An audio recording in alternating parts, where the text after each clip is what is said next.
So first give me a little background on how you both got the part. Well, I got the part through the casting director, Popplewell. She actually remembered me from a past audition, actually my first ever audition I ever had.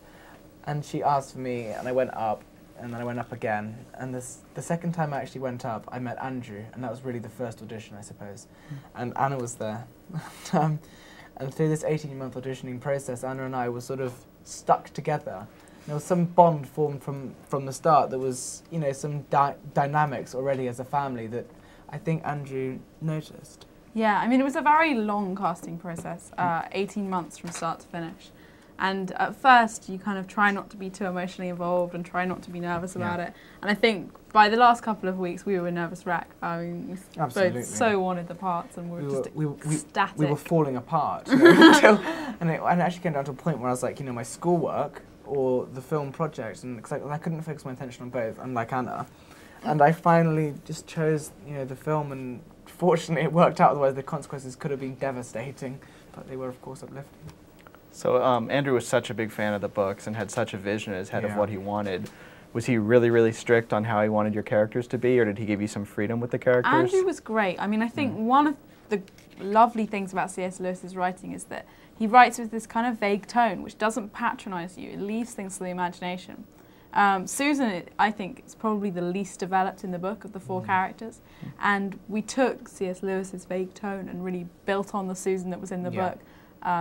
And developed it more. I mean, I know it's the same with Peter, really. Well, I think for my character, Andrew really wanted to get that arc across, that this was a boy going to a man. And I think with Andrew and myself, we just really were going for the same things, that it was me essentially going through this, this Narnia experience and this on-set experience as William Moseley. And then at the end of the day, I think, you know, Andrew's attention to detail is formidable. What he saw when he was 8 years old is what you see on the screen today. His imagination has gone beyond everyone's expectations, especially mine and Anna's. I suppose mine. And then, you know, it's just, I think Andrew is an amazing man. Yeah, he's so nice. So coming from doing the Shrek films and not really working with humans, did he seem to just move right into it? I think it's the love for the film, I think, really, and the love for the stories. And I don't think he was making a film as much for everyone else, but for himself, you know.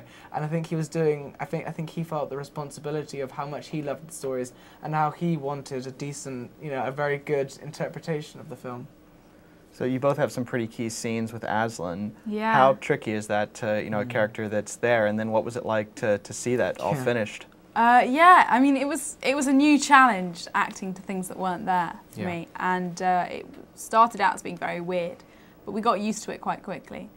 And seeing it was great, because although we'd seen bits and pieces of previs and early animation, we hadn't seen the finished stuff. And not only was I convinced by these animals as animals, but also as characters. I think the beavers are so funny, and I really dug them as a married couple.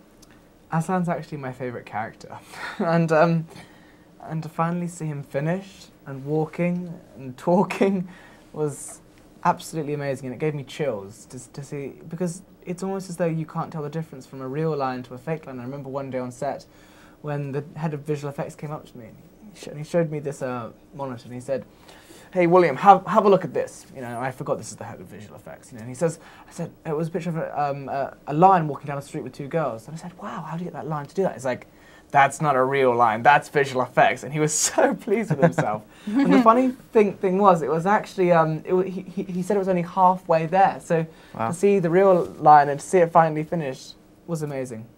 So the last question I have for you, how excited are you to return for more stories, and has Andrew given you any background on what's next for your characters? I mean, we know nothing. We know nothing. Nothing at all, huh? You'd think we'd be in the know about it, but we're not. I think they're just trying to get this movie out there first and then kind of see what happens. I would love to do another film. I think Anna would as well. Yeah. You know, we just had such an amazing time making this film. How could we not want to do another one? How could we not want to have further experiences? But we just have to wait. We just have to see what they want to do, how this does, and at the end of the day, just, you know, hope for the best.